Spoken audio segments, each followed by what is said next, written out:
রাধে রাধে বন্ধুরা, আজকের আমি অন্নদা একাদশীর মাহাত্ম্য নিয়ে আপনাদের কাছে চলে এসেছি।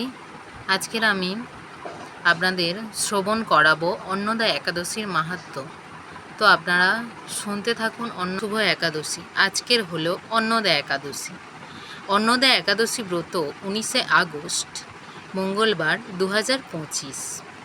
জন্মাষ্টমী ব্রতের ঠিক পরবর্তী ব্রতই হলো এই অন্নদা একাদশী ব্রত, ভাদ্র মাসের কৃষ্ণপক্ষের একাদশী ব্রত। অবশ্যই আপনারা প্রত্যেকে এই ব্রত পালন করছেন।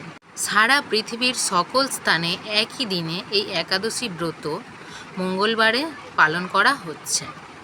আজ একাদশীর ব্রতের মাহাত্ম্য আমরা শ্রবণ করব। নিশ্চয়ই আপনারা জন্মাষ্টমী ব্রত পালন করেছেন এবং ভগবানের কৃপা লাভ করেছেন। তো এরকম অনেকেই আছেন যারা জন্মাষ্টমী ব্রত পালন করেছেন, কিন্তু এখন ভাবছেন এর পরেই ঠিক একাদশী ব্রত, তাহলে আমরা সেটা কিভাবে পালন করব। অনেকের শরীর খারাপ হয়ে যেতে পারে, অনেকের শরীর আর টানতে পারছে না উপবাস করে, অনেকে নির্জলাও করে, অনেকে জন্মাষ্টমী নির্জলা করেছেন। কিন্তু এই যে একাদশী ব্রত, আজকের একাদশী ব্রত, অন্নদা একাদশী ব্রত, অনেকে নির্জলা একাদশী পারছেন না, তাদের কিন্তু নির্জলা করার দরকার নেই। ভগবান বলেছেন যারা নির্জলা করতে পারবেন না তারা ফলমূল আহার করুন, কাঁচা বাদাম, কাজু বাদাম, আলু সেদ্ধ, এরকম সেদ্ধর ওপরে বা ফলমূল আহার করে উপবাসটা করতে পারেন। কিন্তু একাদশীটা আপনারা ছাড়বেন না, একাদশীটা পালন করুন। জন্মাষ্টমী ব্রত পালন করে আপনারা নিশ্চয়ই ভগবানের কৃপা লাভ করেছেন। তো চলুন না আমরা একাদশীর মাহাত্ম্যের মধ্যে প্রবেশ করি। হরিশ্চন্দ্র রাজার কাহিনী আপনারা কম বেশি কিন্তু সবাই জানেন। রাজা হরিশ্চন্দ্র কিন্তু একজন সৎ ছিলেন।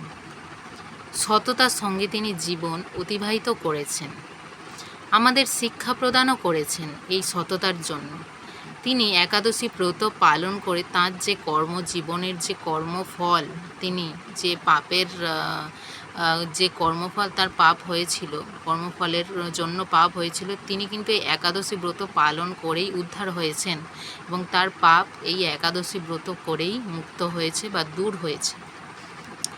যেরকমভাবে দেখতে পাই আমরা, যুধিষ্ঠির মহারাজ ভগবানকে জিজ্ঞাসা করছেন বা প্রশ্ন করছেন এবং তার পরিপ্রেক্ষিতে ভগবান যুধিষ্ঠির মহারাজকে উত্তর দিচ্ছেন। এইভাবে আমরা দেখতে পাবো এই ভাদ্রবতী কৃষ্ণপক্ষিয়া অন্নদা একাদশীর মাহাত্ম্য ব্রহ্মবৈবর্ত পুরাণে উল্লেখ করা হয়েছে।